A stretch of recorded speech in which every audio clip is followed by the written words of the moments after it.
Welcome back. You're watching Good Morning Winter Park, Grand County's morning show.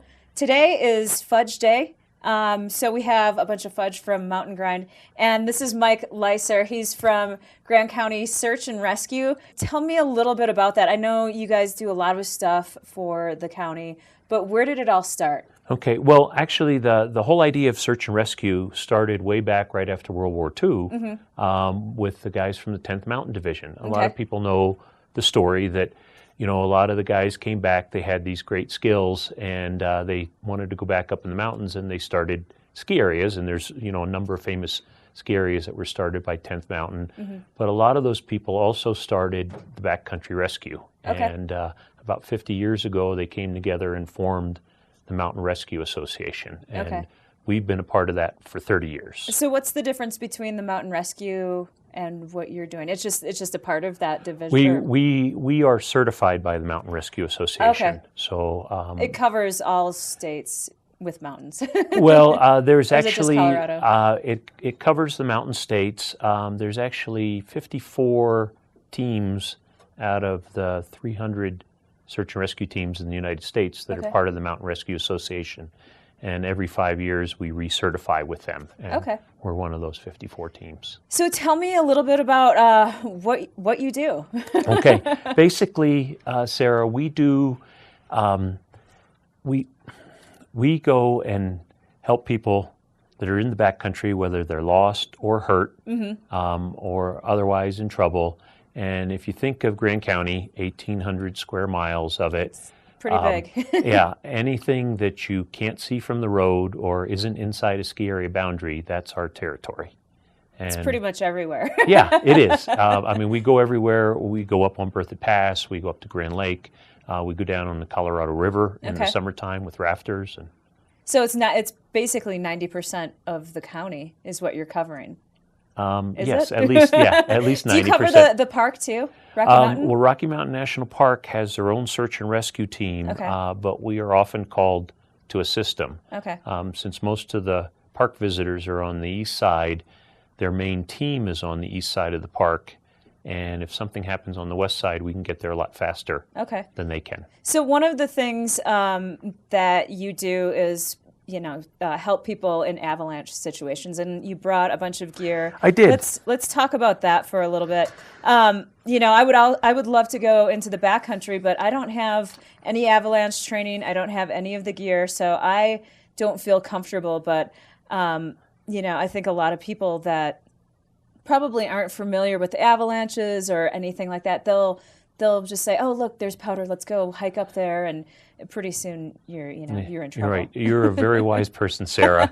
Colorado attracts a lot of backcountry skiers. We've got some of the best snow around. We also have the most active avalanche cycles in the continental United States. I didn't realize that. And there are deaths every year in Colorado, 5 to 7 deaths. And it's easy access, great skiing. So you get great untracked powder right off the highway on Berthoud Pass. Right. And a lot of people just go to it and they don't think of the consequences of it. And most people have heard of beacon, probe pole, and a shovel as the avalanche gear that you need when you go into the backcountry. But it's really much more than that. These things will help save your life or save your buddy's life if you have the knowledge to use them. Exactly. If you're aware of the avalanche conditions, if you know the slopes that are more prone to avalanche, and if you have a buddy that has the same knowledge. So, it does you no good if you don't have a partner there, right? So we like to say that you need to be savvy and that you have to have at least one buddy that's that way. And if you have a friend that wants to go in the backcountry and does not have the knowledge or the gear, the best thing you could ever do for them in their whole life is not take them. Right. Yeah. So where do you get this kind of avalanche training? How long does it take? Can we do it locally, or do we have to go down to Denver? Every year we put on an avalanche awareness class, and also the Friends of Berthoud Pass. They also do one. It's usually held at the pub. And then there are many more. You can get them at REI. You can take more in-depth classes, and you can do a quick Google search and and I know find what you need. I've seen some offered in Estes Park. I don't know if it's through the Rocky Mountain. I don't know what it's through, but it's like it's a weekend long. It's 3 days, and I mean that would be something that I would consider just because it goes a little bit more in depth than just a night, you know. Oh yeah, a lot of those courses, you go, 2 days in the classroom, 1 day in the field, and you leave with, a lot of information. Another source of information is the Colorado Avalanche Information Center. Okay. And they put out a daily report that's free.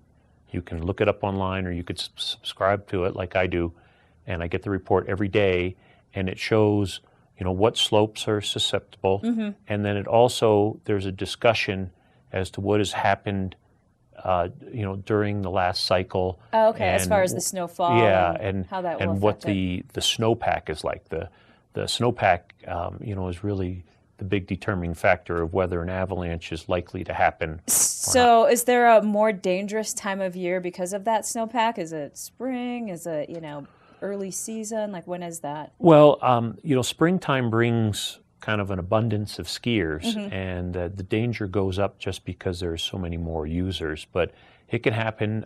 In fact, in Colorado, there's been avalanche deaths every single month of the year. Oh, wow. And a lot of people don't think about that, but they'll go out into the backcountry in the summertime, and they'll see a steep slope with snow on it, and those slopes can be very prone to slide, especially when they warm up during the day and water starts running through. Running underneath. Yeah, we call that a wet slab or wet slide avalanche. Hold that thought. We're gonna take a quick break, Okay. but eat some more fudge. I know you've already had that big Yeah, one, I'm going to try some of those other flavors, and that plate will probably be a little lighter when I'm Great. back. Yeah. Thanks. Yeah. We'll be right back. Stay tuned.